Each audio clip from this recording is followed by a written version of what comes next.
Hi, my name is Tesh and I work as a GP. Today I'm going to be talking about migraines, and hopefully by the end of this video you have less migraines, and when you do get migraines hopefully they'll be less severe because of some of the advice I'm going to give you. The reason I'm doing this video is because migraines are the worst. WHO, which is the World Health Organization, actually classifies migraines as a form of temporary disability. So that's what we're dealing with here, people. They're not good. Migraines can be really scary because they are these big events where you have this incredible pain and vomiting maybe, and you might be light sensitive, and it's just, you feel like you lose control of your body in that time, and that's never a nice thing. It's a very vulnerable situation. But usually doing some of these measures help prevent them from happening or be less severe when they do occur. And definitely talk to your doctor about it. Never blame yourself for a condition that you have. Even though I'm telling you about all these lifestyle factors that can potentially impact on having a migraine, that doesn't mean that you are necessarily doing something wrong to get it. Some people are just prone to getting migraines. Sometimes there can be lots of members of your family who also get them. We don't have all the information about why these things occur, but we're trying to find out as scientists, and you certainly shouldn't feel embarrassed about having a condition like this. And there's a few lifestyle tips that I can tell you about, in addition to talking about some of the medications that GPs sometimes prescribe to help prevent migraines from coming on. It's been shown time and time again that if you are skipping meals, then that can provoke migraines. I think that's really relevant because lots of us are trying things like fast diets where we will fast for between 12 and 18 hours a day, or we're leading such busy lives that we just accidentally forget to have breakfast or forget to have dinner, and then boom, like the migraine is so much worse, or it comes on out of the blue and we wonder what happened. So try to make sure that you're eating regular meals at sort of regular times for you in the day. I'm definitely a 3-meal person with some snacks in there, but see what works for you. Another thing that the Migraines Trust has suggested works quite well is taking a B2 vitamin supplement and also magnesium supplements. You can read a little bit more about that on their website, which I'll post a link to below.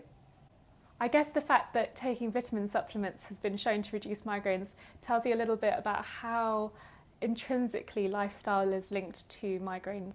One thing I didn't realise until I went to medical school and started learning about these types of headaches was that they can be brought on not just by a lack of sleep, which kind of sounds obvious, like if you've burnt the candle at both ends and you've been working all night, then you might provoke a migraine. But actually, sleeping too much can also cause a migraine headache. So say you're having like a lovely lazy Sunday morning and you decide that instead of getting up at like 8 a.m. or earlier, you decide to get up at 11 a.m. or maybe even 1 p.m. or something like that. That might actually provoke a migraine headache. Other triggers can include things like foods, so stuff like chocolate, wine is a big culprit, especially red wines. Tryptophan, which is found in things like cheese, can also be a culprit. A big trigger for horrible migraines is periods, and of course that's quite difficult to treat because you're going to get your periods. But there are ways around it using medications, so I'll touch on that a bit later.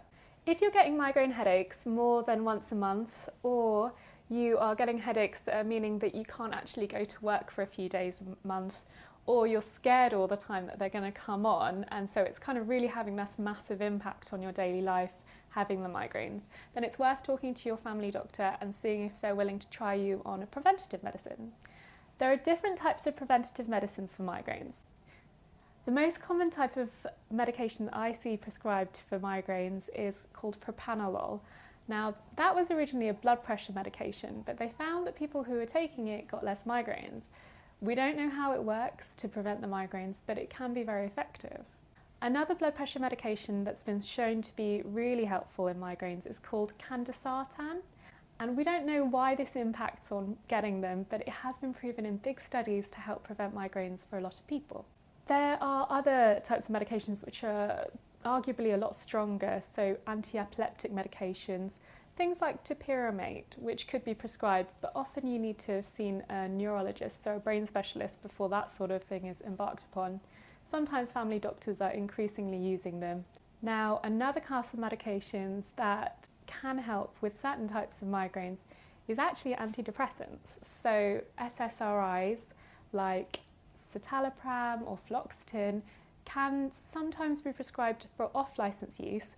So that means not for the intended purpose of the drug when they were made, but to help prevent your headaches, which they weren't originally intended for. Especially if your migraines are related to something like anxiety or stress, or even possibly premenstrual tension, because SSRIs can be used for PMS as an off-license use if your GP feels comfortable with that, then they can be quite helpful in preventing migraines happening as well. Now, none of these medicines can guarantee that you're not going to get any migraines, but they can reduce the frequency and severity. And as long as you tolerate them well, then if you've ever had migraines, you might feel like you have to go down that route. If you get migraines which you can predict because you're getting some symptoms beforehand, before the headache starts, such as sparkling lights in your eyes or loss of vision, which is incredibly scary, or numbness or weakness down one side of your body, just something that tells you you're about to get your migraine headache, then that's called an aura, A-U-R-A. And an aura means that you have a type of migraine that means you cannot take a certain type of contraceptive pill, which is the combined oral contraceptive pill. Those are things like MIGRAINES, Yasmin, some of the most common contraceptive pills. Now, if you're on a progesterone-only pill, so something like desestrogel, which is branded as Serel or Cerazette, or another progesterone-only pill such as Noriday, then you're fine to carry on taking it. I don't want you to panic and just suddenly stop your contraceptive if you're not sure. And also, if you suddenly stop your contraceptive, you might accidentally fall pregnant depending on whereabouts in your pill packet you are. So just call up your doctor and get some advice how to come off the medication if you're on the wrong one because you have migraines and you hadn't realised that this is an issue. What's interesting is that premenstrual migraines are thought to be linked to the changes in the hormone levels around that time just before your period. Things like meditation and acupuncture are touted to help headaches in general. Acupuncture hasn't been proven in studies to actually improve migraines, but they have been proven to help with tension headaches. And some people get migraines because they've had tension headache after tension headache and it builds up and then that provokes their migraine. So if you're one of those people, then acupuncture might help in that sense, but not if you just get migraines on their own without tension headaches. I really hope that you found some of this information useful and that it will help to reduce the suffering that you have from this horrible condition, and that you can pass on the information to other people that you know that are also suffering. So if you liked this video, then I would love you to subscribe to A GP Helps, which is our channel where we're doing lots of videos like this, and there'll be plenty of content on other conditions and just generally getting the most out of life from the eyes of a GP and other GPs as well. So do share this video and don't forget to give it a big thumbs up if you enjoyed it. Or a thumbs down, but that would make me sad. But do it anyway.